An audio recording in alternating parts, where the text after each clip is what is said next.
Trak-treyler atrofida yetarli masofa saqlash. Nega masofa boshqaruvi muhim? Trak-treyler atrofida yetarli masofani saqlash haydovchining xavfsizligi uchun juda muhim.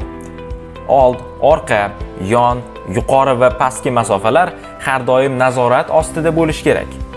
Agar masofa noto'g'ri saqlansa, quyidagi muammolar yuzaga kelishi mumkin.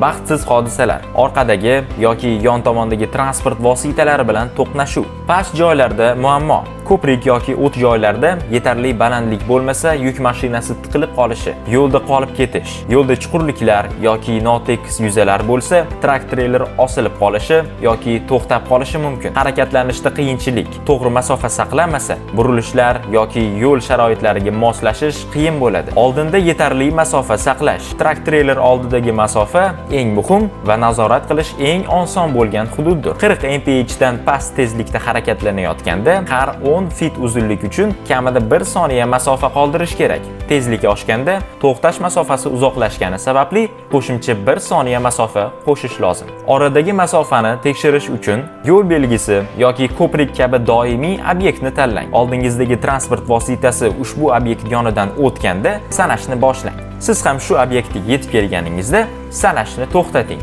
Agar vaqt juda qisqa bo'lsa, oldingi mashina bilan oraliq masofani oshiring. Quyidagi sharoitlarda qo'shimcha masofa qoldiring. Yuqori tezlikda harakatlanayotganda, oldinda e'tiborsiz yoki mast holatda haydab ketayotgan haydovchi bo'lsa, ob-havo yomon bo'lsa, yomg'ir, muz yoki tuman sharoitida yo'l sirpanchiq bo'lishi mumkin.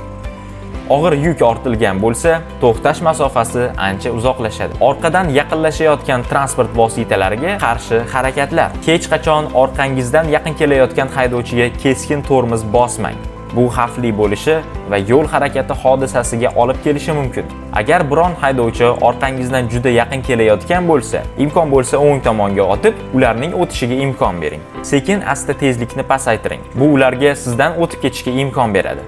Tajovuzkor xatti-harakatlardan qoching, chunki bu yo'l harakati mojarolariga olib kelishi mumkin. Trak-treyler yuqorisidagi va pastidagi masofa. Yuqori masofa. Har doim ko'prik va o'tish joylarining balandligini tekshiring. Har doim belgilangan balandlik to'g'ri bo'lishiga ishonmang. Qayta asfaltlangan yo'llar yoki zich qor balandlikni kamaytirishi mumkin. Bo'sh yuk mashinasi yuk ortilgan mashinaga nisbatan balandroq o'tiradi. Bu esa balandlik talablarini o'zgartirishi mumkin. To'liq yuklangan yuk mashinasi pastroq balandlikka ega bo'ladi. Bu ba'zi yo'l yuzalarini xavfli qiladi.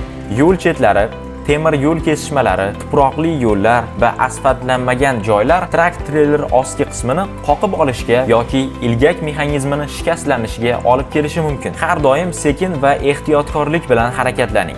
To'satdan harakat trak-treyler osilib qolishiga sabab bo'lishi mumkin. Yon masofani saqlash. Trak-treyler harakat chizig'ining katta qismini egallaydi. Yo'lning markaziy chizig'iga juda yaqin kelishdan saqlaning. Yo'l chetiga juda yaqin yurish ham xavfli. Chunki yumshoq yo'l chetlari nazoratni yo'qotishga sabab bo'lishi mumkin. Boshqa haydovchilarning ko'rish maydonidan tashqarida qolmaslik uchun uzoq vaqt davomida boshqa mashinalarning yonida yurmaslik kerak. Favqulodda holat uchun chiqish yo'lini tayyorlash. Har doim favqulodda holatda chiqish yo'li mavjud bo'lishi kerak. Yo'lda kutilmagan to'siq yuzaga kelgan taqdirda tezlikni pasaytirish yoki boshqa yo'lakka o'tish imkoniyati bo'lishi lozim. Trak-treylerning kamida bir tomoni ochiq bo'lsa, favqulodda vaziyatlarda yaxshi reaksiya berish oson bo'ladi.